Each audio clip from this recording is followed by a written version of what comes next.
Hello friends, welcome to ನಮ್ಮೂರು today ಚಾನಲ್ಗೆ ಸ್ವಾಗತ. ಇವತ್ತಿನ ಟಾಪಿಕ್ ಬಂದ್ಬಿಟ್ಟು ಲಾಯರ್ ಜಗದೀಶ್ ಅವರು MLA ವಿಶ್ವನಾಥ್ ಅವ್ರ ಬಗ್ಗೆ ಒಂದು ರಿಯಾಕ್ಷನ್ ಕೊಟ್ಟಿದ್ದಾರೆ. ಅದರ ಸಂಪೂರ್ಣ ವಿಡಿಯೋನ ಇದರಲ್ಲಿ ತಿಳಿಸ್ಕೊಡ್ತೀನಿ. ಬನ್ನಿ ಸ್ಟಾರ್ಟ್ ಮಾಡೋಣ ವಿಡಿಯೋನ. ನಮಸ್ಕಾರ ಕರ್ನಾಟಕ. ಈ ನೆನ್ನೆ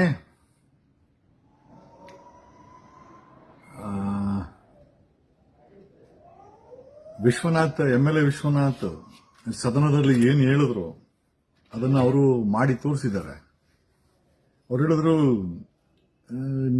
ನಾನೇನೋ ಮಾಡಬೇಕಾಗತ್ತೆ, ಇಲ್ಲ ನಮ್ಮ ಹುಡುಗರೇನೋ ಮಾಡಿದ್ರೆ ನೀವು ಕೇಳಬೇಕಾಗಿಲ್ಲ, ನೀವು ಆಗಲ್ಲ ಅಂತಂದ್ರೆ ಹೇಳಿ, ನಮ್ಮ ಹುಡುಗರು ಮಾಡ್ತೀವಿ ಅಂತಂದ್ರು.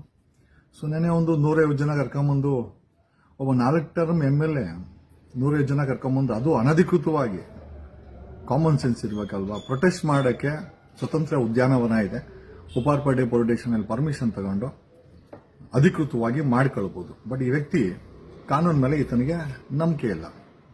ಸೊ ಏನ್ ಮಾಡಿದ್ರು ಅಂತಂದ್ರೆ, ಅನಧಿಕೃತವಾಗಿ ಯಲಹಂಕ ಪೊಲೀಸ್ ಸ್ಟೇಷನ್ ಲಿಮಿಟ್ಸ್ ಅಲ್ಲಿ ಪ್ರೊಟೆಸ್ಟ್ ಅನ್ನ ಮಾಡಿದ್ದಾರೆ. ಪ್ರೊಟೆಸ್ಟ್ ಮಾಡಿದ್ರು ಓಕೆ, ಆ ಫೋಟೋಗಳಿಗೆ ಬೆಂಕಿ ಹಚ್ಚಿ ಪ್ರಚೋದನಕಾರಿ ಹೇಳಿಕೆ, ಅದ್ರಲ್ಲಿ ಒಬ್ಬ ಹೇಳ್ತಾನೆ ರೇಪ್ ಮಾಡ್ತೀನಿ ಅಂತ, ಆಮೇಲೆ ಪೊರ್ಕೆಗಳನ್ನ ತಗೊಂಡು ಹಿಂಸಾ, ಯಾಕಂದ್ರೆ ಅದನ್ನೆಲ್ಲ ನೋಡಿದಂತ ಯಾರಾದ್ರೂ ಹಿಂಸೆಗೆ ಮಾಡಿದ್ರೆ ಇದನ್ನ ಪ್ರಚೋದನಕಾರಿ ಅಲ್ವಾ. ಜೊತೆನಲ್ಲಿ illegal assembly, protest against high court order, using abusive languages, ಕೆಟ್ಟ ಭಾಷೆ,